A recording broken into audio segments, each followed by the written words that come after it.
Have you ever looked at your payslip and felt like you're trying to read a secret code? Well, today we are cracking that code.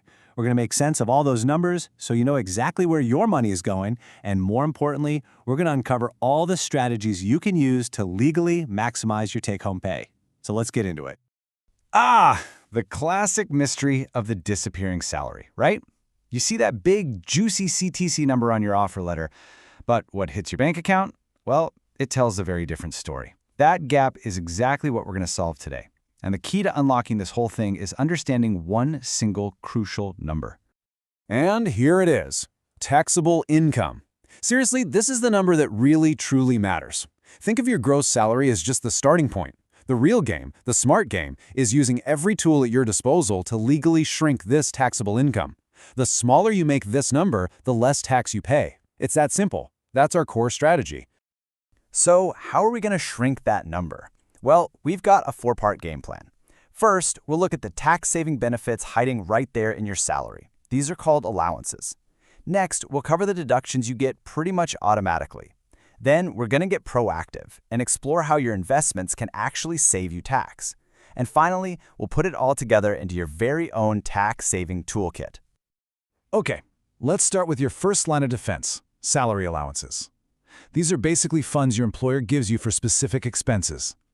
Now, while some of them are taxed, a lot of them are specifically designed to help you lower that all-important taxable income number.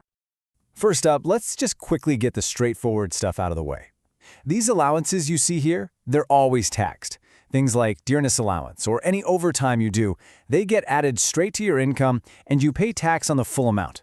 No magic tricks here, so let's move on to where the real savings opportunities are hiding. Now, for anyone out there who pays rent, you need to lean in for this one. This is, without a doubt, the single biggest tax saver in your salary structure. It's called House Rent Allowance, or HRA. It's designed to help you with, well, your rent. And if you're renting and not claiming HRA, you are literally leaving free money on the table. So, how much of a break do you actually get? Well, it's a little quirky. As you can see, you have to calculate three different amounts. First, the actual HRA your company paid you. Second, the rent you actually paid minus 10% of your salary. And third, a percentage of your salary based on where you live. The tax rules say you can claim whichever of these three numbers is the lowest. It's a perfect example of why knowing the rules is so key to saving money. Now, HRA is the big one, for sure, but it's not the only game in town. If you're a parent, there are also these small but really helpful exemptions for your kids' education and hostel fees. Don't just dismiss them because the numbers look small. Every single rupee you can legally shield from tax is a win in my book. All right, let's move on to our next layer of tax savings. These are the automatic deductions that fall under Section 16 of the Tax Act. I like to call these the effortless ones because, honestly, for most of us, they just happen automatically without you having to lift a finger. And the star of this show is the standard deduction. It's a simple, flat 50,000 rupees that gets sliced right off your taxable income. No bills to submit, no proof, no questions asked. It's a fantastic benefit for pretty much every salaried person. It's also worth noting this is getting a nice little bump up in the new tax regime, but hey, that's a story for another day. There are two other quick ones in this category. First is professional tax. It's a small tax that some state governments levy. Whatever you pay towards it is fully deductible. Simple. The second is entertainment allowance, but you gotta know, this one is only for government employees. Okay, so we've covered the built-in benefits and the automatic freebies. Now we get to the really fun part, the part where you take control. This next set of deductions, under what's called Chapter VIA, actually rewards you for being proactive, for saving and investing in your future, your health, and your family. And the undisputed champion of this section is the famous ADC.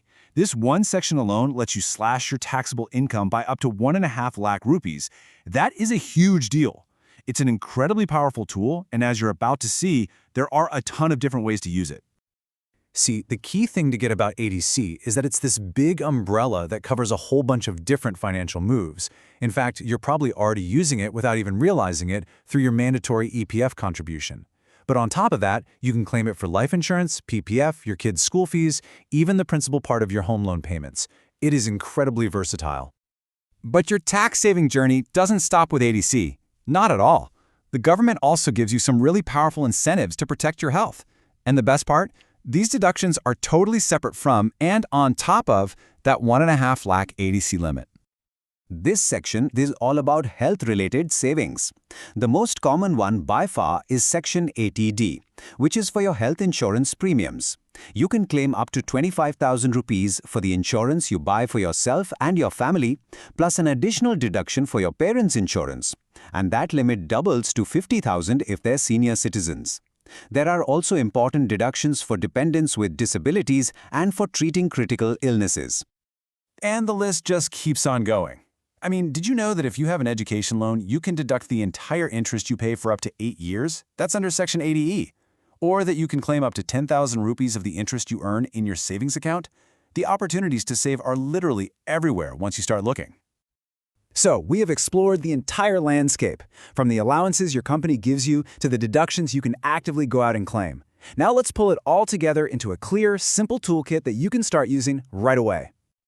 You know, I really love this way of thinking about it. Your gross salary is like a big block of stone.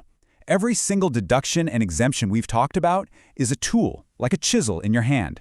Your job is just to use these tools to carefully chip away at that block, revealing the smaller, final sculpture, which is your taxable income. So here's your strategy boiled down into 3 simple steps. 1. Claim your allowances. Make sure you're getting every penny your employer offers, especially that HRA. 2. Get your automatic deductions. That standard deduction is a no-brainer. And 3. Invest and spend smartly. Proactively use sections like 80C and 80D. And remember, this isn't just about saving tax today, it's about building a more secure financial future for yourself. So there you have it. That's your complete tax-saving toolkit. We've laid out all the allowances, deductions, and investments you can use to legally and smartly lower your tax bill. As we wrap up, just take a second to think about your own finances. The only real question left to ask is, which of these powerful tools are you currently leaving on the table?